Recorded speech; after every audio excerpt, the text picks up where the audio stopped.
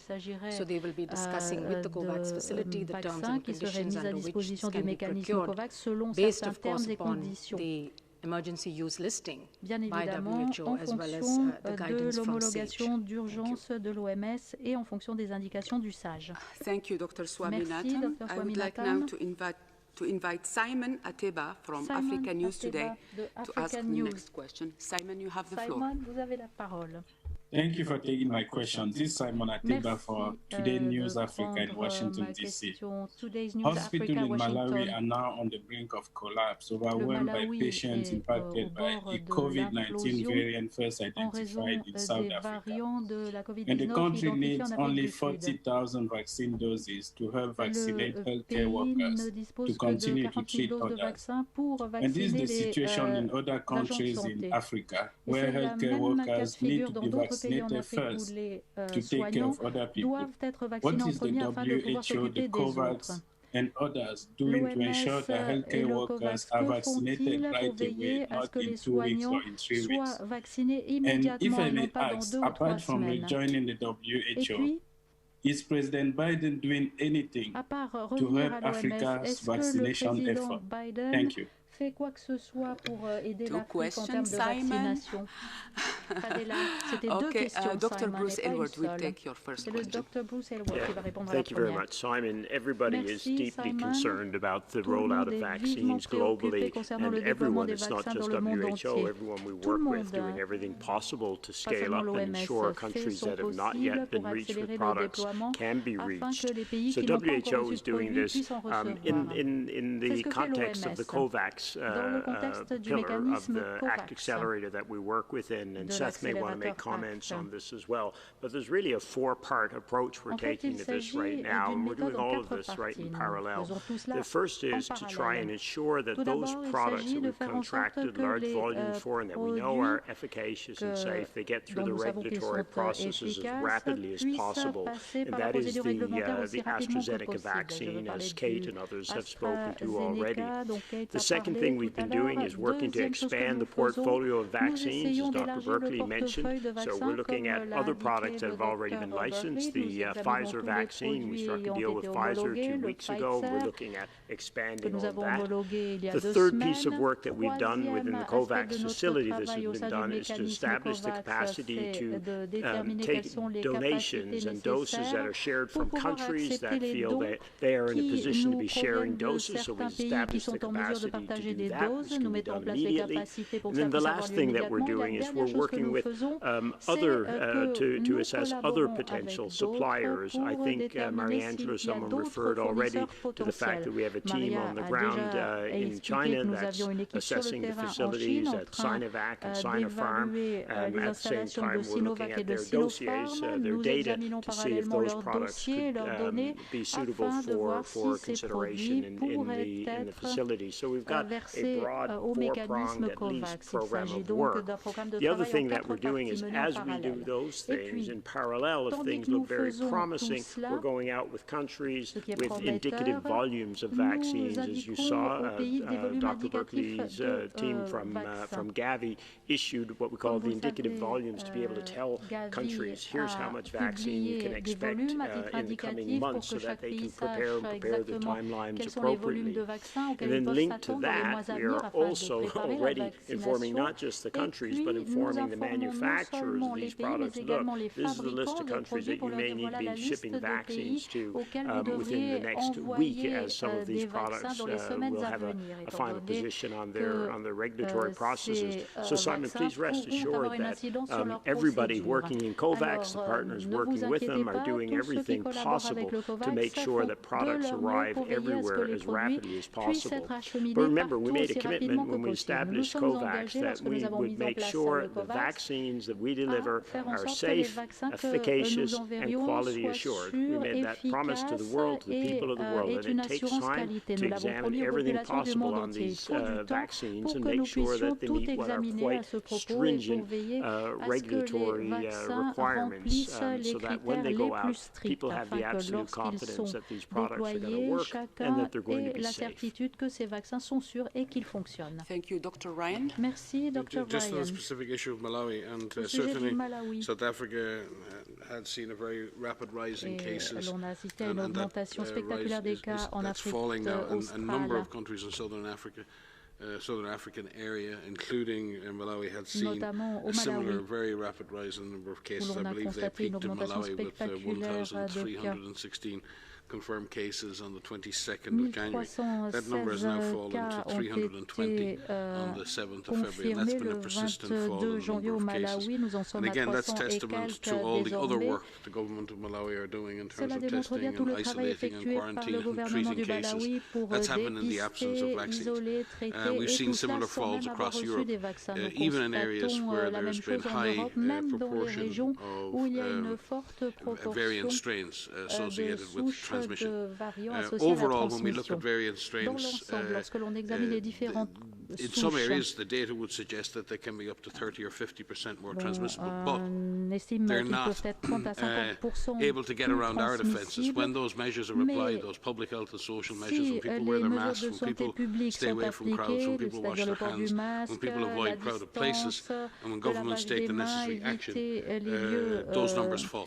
We need to continue to have those numbers to fall, and clearly the understanding the impact of the variants on transmission and on vaccine efficacy and others is very important. But I think the message is the measures we currently have in our toolkit work, and we need to apply them. They're our first line of defense. They are what are going to stop this disease getting out of control.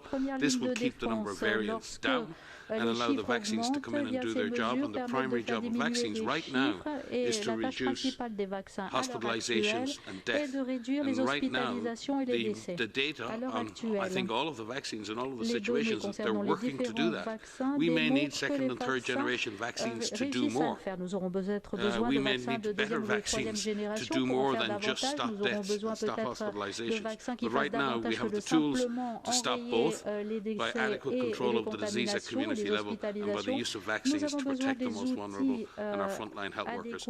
And in emergency management, you've got to do what you can do now. You've got to face the realities you face now. And the realities we face now is we can suppress transmission and we can save lives. If we do that, we can take the next step. And rest assured, the team here, Kate and Sonia and Anna Maria and the R&D Blueprint and Richard and everyone outside, they're working hard to find those solutions on the vaccine side. We're working hard with our colleagues in the flu program to develop a system to monitor this and do this in a sustainable way. But I do think we need to focus on what we have at our disposal. No one would like more than us, and going back to previous questions, we still want to see health workers and vulnerable people all over the world vaccinated. That is still a primary objective of this organisation. And I think the partners in the Accelerator, the partners in COVAX, led by the DG, are making every effort to ensure that we can maximize the fair and equitable distribution of this vaccine that is saving lives and can save more lives. Thank you. I think we will take last question from Gabrielle Steinhauser, Wall Street Journal. Gabrielle, can you hear me? Yes, I can. Thank you so much. Can you hear me? Very well. Go ahead, please, Gabrielle. Great. So given that it's going to take some time to get more evidence on how the AstraZeneca vaccine works with the South African variant, shouldn't COVAX maybe prioritize other vaccines such as the Pfizer vaccine for countries in Southern Africa where the same variant is dominant at the moment? Can't you shift some of these vaccines to those countries so that the frontline healthcare workers get the best protection that is available right now? Possible, meilleure protection qui existe maintenant. Thank you, Dr. Swaminathan. You have the floor. Swaminathan. So maybe I can start and then Dr. Je vais peut-être O'Brien can come in. Dr. O'Brien poursuivre. Well, there are several issues here. The first one is I just want to repeat what Mike said. We mustn't start concluding that this vaccine doesn't work at all. What we've seen is data from a small study. It's indicative. It is telling us we need to collect more data, we need to study it more. But from all the available evidence, AZ vaccine and all the other vaccines that have been approved so far reduce death, reduce hospitalization, and reduce severe disease. And that's our goal for the first part of this pandemic, is to reduce mortality, to end all preventable deaths. And so we must continue to scale up vaccines. Now, about which vaccine, it depends on what's available in the COVAX facility at a particular time and also what's feasible. And as you know, the Pfizer vaccine has some special requirements, ultra-cold chain storage and transport, which is not available in all countries, in Africa or in other parts of the world. So we've done an extensive mapping, and Kate can speak to how this has been looked at the country level. So that's an important issue, but also it's the supplies. And the COVAX facility had made prior arrangements to get a lot of supplies of the AZ vaccine in millions of doses, whereas with Pfizer, we have a very limited supply, especially in the first part of the year. So there are all of these considerations. And the important thing is to get tous ces éléments étaient pris en compte pour que les personnes et les groupes les plus vulnérables puissent I think the other thing to mention is that for pretty much all of the products, we do know that the efficacy against severe disease is a higher efficacy than against mild disease or just infection. We're starting to get some evidence around infection without people actually having disease. So we do expect this gradient, and I think especially for the AstraZeneca product, the sort of evidence, the absence of evidence is the kind of key thing about what is the performance of the vaccine against severe disease of this particular variant. And the expectation is that it will have, there's a very plausible scenario where it will have efficacy of some magnitude against that severe disease. So I think what we want to also emphasize here is the reason to have a portfolio of vaccines in the COVAX facility and that are being pursued from a development perspective is that different vaccines are going to have different performance characteristics. And when we get to a point of supply where we have that flexibility to be optimizing products where we now have information about how they can best be used. And I think this is what we're talking about the optimization. But the optimization isn't just about the product itself, it's about how you use it.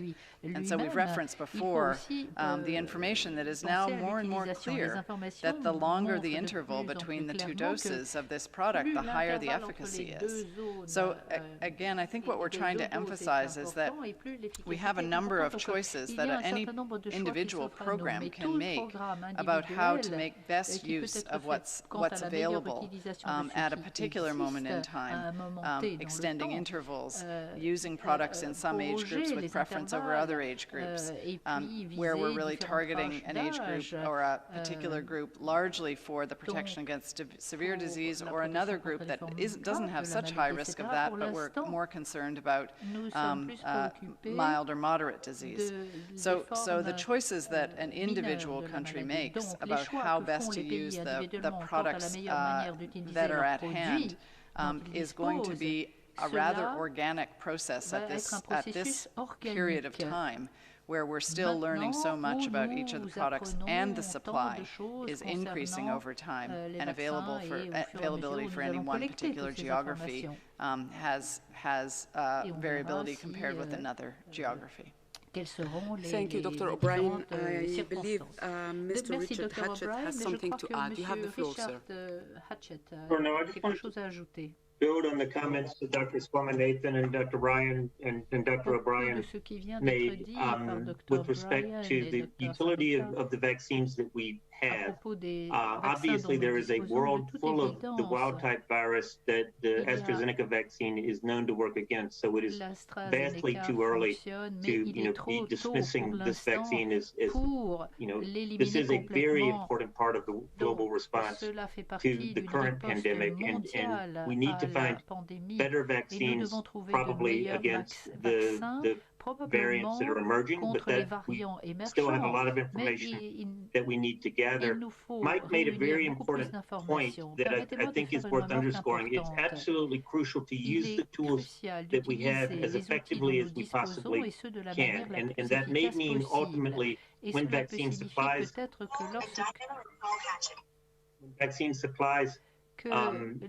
increase, thinking about deploying certain vaccines to certain geographies. We don't have that luxury yet, but we do have a suite of vaccine tools that we can probe and understand how to use them most effectively.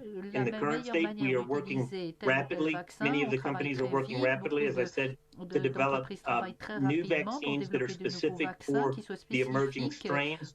And we are also looking at second-generation vaccines that have different attributes and that may provide broader protection. And ultimately, ideally, we would like to develop broadly protective COVID and even coronavirus vaccines.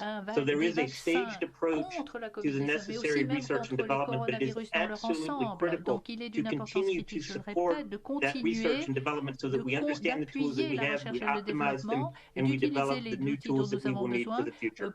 Thank you. Thank you, sir. I would like now to invite Dr. Tedros for his final comments. Over to you, Dr. Tedros. Pour vos paroles de clôture.